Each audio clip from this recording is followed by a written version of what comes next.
प्रातः काल मैंने प्रथम समुल्लास के बारे में कुछ चर्चा की थी। प्रातः काल हम प्रथम समुल्लास के ऊपर चर्चा किया करेंगे और जो शाम का समय है उसमें अन्य समुल्लासों की चर्चा करेंगे, क्योंकि केवल अगर पहले समुल्लास पर ही चर्चा की जाए तो पहला समुल्लास 1 महीने में खत्म हो। इतना ऋषि जामनी महाराज ने क्योंकि 100 नामों की चर्चा की है और 100 नामों की चर्चा करने में कम से कम 1 महीना लगता है, और मैंने किया है अहमदाबाद में पहले समुल्लास पर ही 1 महीना तक में चर्चा की। लेकिन इस समय मैं आपको दूसरे समुल्लास के बारे में कुछ चर्चा करूंगा। ऋषि जामनी महाराज लिखते हैं, तुम केवल परमात्मा की उपासना करना तो हम सबका कर्तव्य है, लेकिन सबसे बड़ा कर्तव्य क्या है गृहस्थाश्रम का? संतान का उत्तम निर्माण करना। क्योंकि आपने देखा होगा किसान खेती करता है तो खेती करने के लिए वो कितना पुरुषार्थ करता है, खेत को जोतता है, फिर पाटा लगाता, फिर जोतता है, फिर पाटा लगाता, फिर जोतता है, और जब भूमि तैयार हो जाती है, भूरी हो जाती है, तब उसमें बीज बोने का प्रयत्न करता है। पहले बीज को बोने के लिए कितना प्रयत्न करना पड़ता है, और फिर उस बीज को उत्तम बीज लाता है बाजार से, ये नहीं गला सड़ा कैसा ही दिखे। सबसे उत्तम जो बीज होता है उसको लाकर के खेत में बिखेरता है और उसके बाद उसको खाद देता है। खरपतवार पैदा हो जाते उनको उखाड़ करके खेत से बाहर फेंकता है, खाद देता है, प्रतिदिन उसकी देखभाल करता है। हम खेती के लिए तो बड़ा ध्यान देते हैं, पर गृहस्थाश्रम की खेती क्या है? गृहस्थाश्रम की अगर खेती है तो संतान है। ऋषि जामनी कहते हैं संतान को उत्तम बनाने का प्रयत्न करना है, पर हम मानते हैं, सोचते हैं संतान तो स्कूल में भेज देंगे, अपने आप तैयार हो जाएगा। पर ध्यान रखना, स्कूल में सारी चीजों को नहीं सिखाया जाता। कुछ बातें ऐसी हैं जिनको सत्संग में सिखाया जाता है, स्कूल में नहीं सिखाया जाता। कुछ बातें ऐसी जिनको माता पिता सिखा सकते हैं वो सत्संग में भी नहीं सिखाई जाती। इसलिए हर एक का अलग अलग विषय। अच्छा, स्कूल में बच्चे पढ़ते हैं तो क्या एक ही विषय पढ़ते रहते हैं पूरे दिन? अलग अलग विषय पढ़ाया जाता है। 1 घंटा गणित का, 1 घंटा हिंदी का, 1 घंटा भूगोल का, 1 घंटा साइंस का। क्यों पढ़ाते हो? एक ही पढ़ाओ, पर पता चला नहीं अलग अलग विषय पढ़ाए जाएंगे। ऐसे ही हमारे जीवन में अनेक विषय होते हैं, उन सबको पढ़ना पड़ता है। और ऋषि जामनी महाराज कहते हैं बच्चे की शिक्षा कब से प्रारंभ हो? गर्भ से। और ऋषि कहते हैं गर्भ से नहीं, गर्भ से पहले से हो। और क्या लिखते हैं? मातृमान पितृमान आचार्यमान पुरुषो। कहते हैं बच्चा कब उत्तम बनता है? जब सबसे पहला गुरु माता उसको प्राप्त होती है। तो पूछा माता किसको कहते हैं? तो विद्वानों ने कहा है कि पशु पक्षी अपने बच्चे अपने समान सही जमते हैं, बिना बनाए मनुष्य के बच्चे कभी मनुष्य नहीं बनते।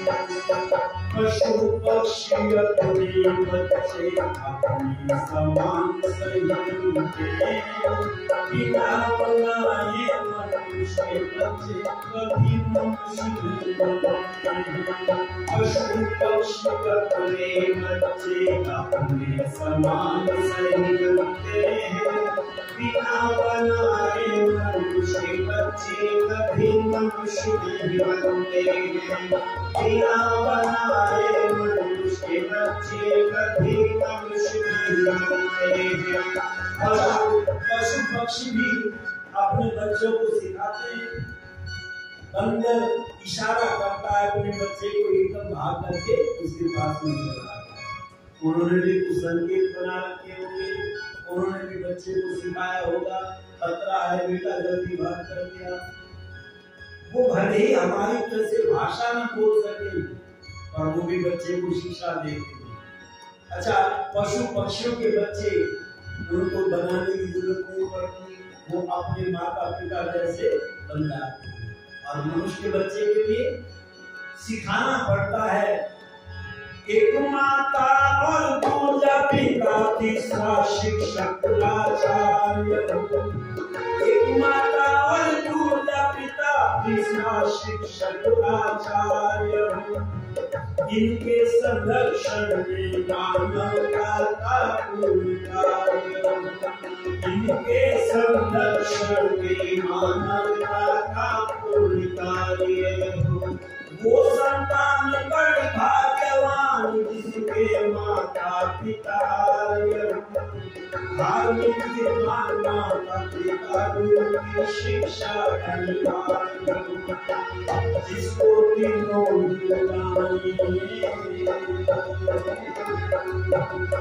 जिसको तीनों मिल जाए सत्संग मनुष्य वही बनते हैं। बिना बनाए मनुष्य बच्चे कभी मनुष्य नहीं बनते हैं। पशु पक्षी अपने बच्चे अपने समान सही बनते हैं। बिना बनाए मनुष्य बच्चे कभी मनुष्य नहीं बनते हैं। बिना बनाए मनुष्य बच्चे कभी मनुष्य नहीं बनते हैं। मनुष्य को मनुष्य बनाने के लिए 3 गुरुओं की जरूरत पड़ती है। सबसे पहला गुरु है माँ। अब हम कहते हैं जैसा माँ बोलती है बच्चा वैसा ही बोलता है। या भी मानते होंगे या नहीं मानते जी? सब यही मानते हैं जैसा माँ बोलती है बच्चा वैसा ही बोलता है। पर अंग्रेज की पत्नी अंग्रेजी बोलती है या हिंदी बोलती है? अंग्रेजी। और मुसलमान की पत्नी उर्दू बोलती है और हमारी पत्नी हिंदी बोलती है। क्यों? तो जैसा माँ बोलती है बच्चे को वैसा ही बोलना चाहिए। पर जब बच्चा पैदा होता है तब कैसी भाषा बोलता है? तब क्या बोलता है? रोता है बच्चा पैदा होते ही। बच्चा पैदा होते ही न रोए तो ये दुआती है जबरदस्ती, कहती बच्चा बीमार है, रो नहीं रहा। क्यों नहीं रो रहा है? कोई ना कोई कारण है, इसलिए बच्चा रोता है तो पता चल जाता बच्चा ठीक है। और नहीं तो रुलाने की कोशिश की जाती है बच्चे को। तो बच्चा जब रोता है तो कैसे रोता है? अच्छा, अंग्रेज का जो बच्चा है वो ABCD करके रोता होगा क्योंकि उसकी पत्नी तो अंग्रेजी बोलती है। मुसलमान की पत्नी उर्दू बोलती है, तो जब मुसलमान का जब बच्चा पैदा होता होगा तो अली बेटे करके रोता होगा या एक जैसे ही रोते हैं सब? पता चला जो माताओं की भी माता है जिसको हम परमात्मा कहते हैं, वो माताओं की माता ने सारे संसार में एक जैसा स्वर दिया है, कोई अंतर नहीं किया। मुसलमान का बच्चा भी ये स्वर करके रोता है। अब बच्चे को नहीं, आप बड़े को करना। मैं बता रहा हूँ तरीका। कोई पहलवान व्यक्ति हो और किसी कमजोर के हाथ को दबाए ऐसे, जब दबाएगा दर्द होगा तो क्या निकलेगा मुंह से? निकलेगा। और जोर से दबाओ, और जोर से, स्वर बदलते चले जाएंगे। क्यों? ये किसने दिए हैं स्वर? ध्यान रखना, परमात्मा ने पूरे विश्व के मनुष्यों को एक जैसे स्वर दिए। मैंने मॉरिशस में पूछा, मैंने कहा यहाँ कुत्ता कैसे भौंकता है? क्या लगे भौंक भौंक करता है? मैंने कहा हमारे यहाँ भी ऐसे ही भौंकता है। गाय कैसे बोलती है कि माँ माँ करती है? हमने कहा हमारे यहाँ भी ऐसे ही करती है। पता चला परमात्मा का जो दिया हुआ ज्ञान है वो पूरे विश्व में एक जैसा है, उसमें कोई परिवर्तन नहीं हो सकता। पर मनुष्यों ने अपने हिसाब से अपनी अपनी भाषाएं अलग तैयार कर ली, उनको सिखाने की जरूरत पड़ती है। क्योंकि मोर को सिखाने की जरूरत पड़ी क्या? तोते को सिखाने की जरूरत पड़ी क्या? विदेश का तोता भी अंग्रेजी में नहीं बोलता, ऐसा ही बोलता जैसे यहाँ का तोता बोलता है। इससे सिद्ध होता है परमात्मा का ज्ञान तो सबके लिए समान है। पर हम कहते हैं जैसा जैसा माँ बोलती है बच्चा बच्चा वैसा ही बोलना प्रारंभ कर देता है। इसलिए पहला गुरु कौन है? सबसे माता, क्योंकि पहला होते ही माँ की वाणी को सुनता है, इसलिए माँ जैसा बोलेगी बच्चा वैसा ही बोलेगा। तो माता किसको कहते हैं? तो ऋषि दानी महाराज प्रमाण देते हैं, प्रशस्ता धार्मिकी विदुषी माता विद्यते यस्य सर्वात्मा।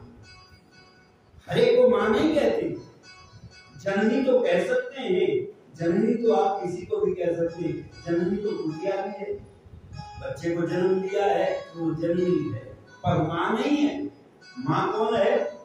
कि जो निर्माण करने वाली है, बच्चे को उत्तम शिक्षा देने वाली है, इसलिए उसको माता कहते हैं। और देखो हमारे यहाँ माता केवल मनुष्यों को ही नहीं कहते, पशुओं को भी कहते हैं, जड़ पदार्थों को भी माता कहते हैं। इस धरती को क्या कहते हैं? धरती माता। ये कहां से सीखा? वेद में आया है, माता भूमि पुत्रो अहम पृथिव्या, ये भूमि मेरी मां। तो मां इसलिए कहा क्योंकि जिस जिस चीज से हमारे जीवन का निर्माण होता है उन सब के लिए मां का शब्द का प्रयोग किया जाता है। इस शरीर के अंदर सबसे अधिक भाग किसका है? पृथ्वी का। इसलिए पृथ्वी क्या है? हमारी माता है। जल को क्या कहते हैं? माता। गंगा को क्या कहते हैं? माता। पर हमने पृथ्वी को मां नहीं माना। आरएसएस वालों ने कैलेंडर बनाया, एक भारत का नक्शा बनाया और उसके बीच में एक महिला का, स्त्री का फोटो लगा दिया। हमने पूछा ये कौन है? कि ये है भारत माँ। ये धरती भारत माँ नहीं है, वो है भारत। गंगा को हमने माता नहीं माना, हमने माता किसको माना? हरिद्वार में आप जाकर के देखना, गंगा के बीच में एक मूर्ति खड़ी हुई है। मैंने पंडित जी से पूछा ये क्या है गंगा के बीच में? कि ये है गंगा माता, पानी माता नहीं है।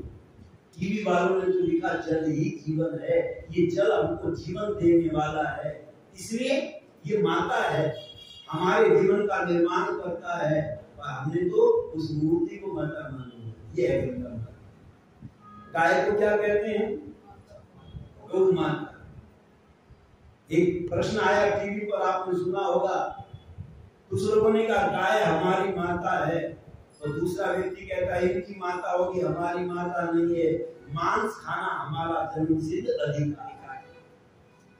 पर टीवी वालों ने उससे पूछा जन्मसिद्ध अधिकार किसको कहते हैं? या किसी नेता ने उनसे पूछा हो कि जन्मसिद्ध अधिकार किसको कहते हैं? नहीं, लोगों ने मान लिया हाँ जी इनका जन्मसिद्ध अधिकार है। पर जन्मसिद्ध अधिकार किसको कहते हैं? जो जन्म से सिद्ध होता है। अब जन्म से सिद्ध क्या होता है? अच्छा, जो मांसाहारी प्राणी है, अब शेरनी को आप देखो, शेरनी का जो बच्चा पैदा होता है तो उसको दूध से पालती है, मांस से पालती है। और शेरनी मांस खाती है या घास खाती है? मांस खाती है। मांस खाने वाली भी अपने बच्चे को किससे पालती है? दूध से पालती है। बिल्ली मांस खाती है पर अपने बच्चे को दूध से पालती है, मांस से पालती है? दूध से। कुतिया मांस खाती है, अपने बच्चे को दूध से पालती है, मांस से पालती है? दूध से पालती है। इससे सिद्ध हुआ दूध पीना जन्म सिद्ध अधिकार है, मांस खाना जन्म सिद्ध अधिकार नहीं है। मांस तो मजबूरी में खाया होगा, जन्म सिद्ध अधिकार यदि है तो दूध पीना है। इसलिए हमारे यहाँ गाय को क्या कहा? गाय माता है। अनेक माताएं होती हैं, पर कृष्ण में जो माता है वो कौन है? ये बैठी हुई हैं, ये माताएं हैं, ये बच्चे का निर्माण करने वाली हैं। और कैसे निर्माण करती हैं? कि 5 वर्ष एक माता और दूजा पिता, तीसरा शिक्षक आचार्य। एक माता और दूजा पिता, तीसरा शिक्षक आचार्य। इनके संरक्षण में मानवता का पूर्ण कार्य हो। इनके संरक्षण में मानवता का पूर्ण कार्य हो। वो संतान बड़ी भाग्यवान, जिसके माता भाविक विद्वान माता पिता की शिक्षा अनिवार्य हो। जिसको तीनों मिल जाए, जिसको तीनों मिल जाए, सत्संग शिवय बनते हैं। बिना बनाए मनुष्य के बच्चे कभी मनुष्य बच्चे अपने समान सही बनते हैं। बिना बनाए मनुष्य बच्चे कभी मनुष्य नहीं बनते हैं। बिना बनाए मनुष्य बच्चे कभी मनुष्य नहीं बनते हैं। इसीलिए ऋषि जान लिखते हैं, धन्य वे माता पिता हैं कि जो गर्भाधान से लेकर जब तक पूरी विद्या न हो तब तक सुशीलता का उपदेश करे।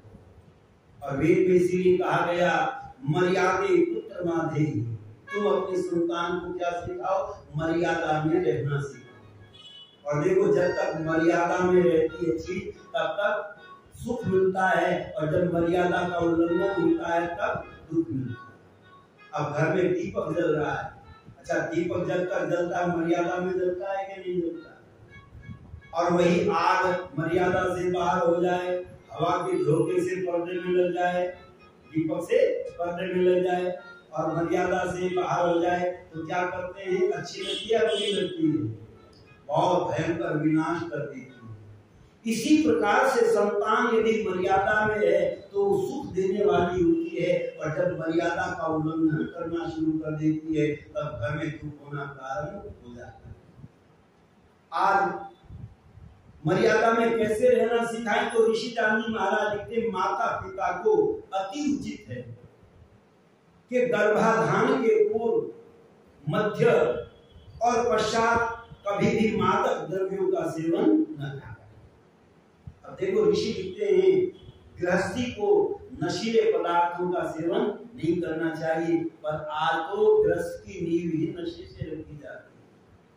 किसी लड़के का रिश्ता हो तो शाम को लोग आकर के कहने लगते हैं, बड़ा दहेज मिला है, कुछ मंगा लो। तो क्या मंगाते हैं? रसगुल्ले? रसगुल्ले नहीं मंगाते, क्या मंगाते हैं? शराब की पार्टी होती है। जिस दिन से रिश्ता होता है उसी दिन से शराब की पार्टी शुरू हो जाती है। और कब तक होती है? सारा जीवन चलती है, फिर होता है, कभी बंद नहीं होती। अच्छा बताओ, फिर हम बच्चों को गाली दें, बच्चों को दोष दें? इसीलिए विद्वानों ने लिखा था, जांच अच्छी बुरी वस्तु की कर सके, इसलिए बुद्धि में तुझे जांच अच्छी बुरी वस्तु की कर सके, इसलिए बुद्धि में तुझे मंद भागी छोड़कर, हिंदू मंद भागी छोड़कर,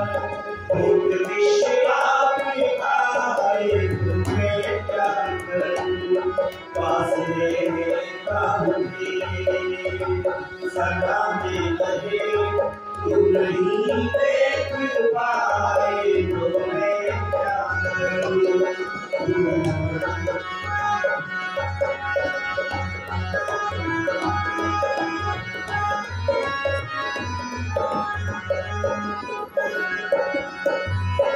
परमात्मा ने हमको बुद्धि दी है, क्या खाना चाहिए और क्या नहीं खाना चाहिए। आपने देखा होगा सिगरेट की डिब्बी पर लिखा रहता है, सिगरेट पीना स्वास्थ्य के लिए हानिकारक। अच्छा, इसको अनपढ़े पीते या पढ़े लिखे भी पीते? पढ़े लिखे भी पीते। अगर पढ़े लिखे पीते हैं तो पता चला हमने जांच नहीं की।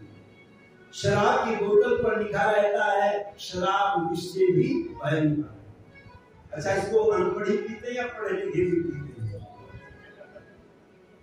अगर पढ़े लिखे भी पीते हैं तो समझ लो हमने पढ़ लिख करके भी कुछ नहीं पता है। तुलसीदास जी तो लिखते हैं, अरे पशुओं को भी ज्ञान है क्या खाना चाहिए और क्या नहीं खाना चाहिए। यदि मनुष्य ने पढ़ने करके ये ज्ञान प्राप्त नहीं किया क्या खाना चाहिए और क्या नहीं खाना चाहिए, तो हमें पढ़ने लिखने से कोई फायदा नहीं। और तुलसीदास ने लिखा कि हित अनहित पशु पक्षी जाना, हित अनहित पशु पक्षी जाना, मानुष करने को ज्ञान, मानुष करने को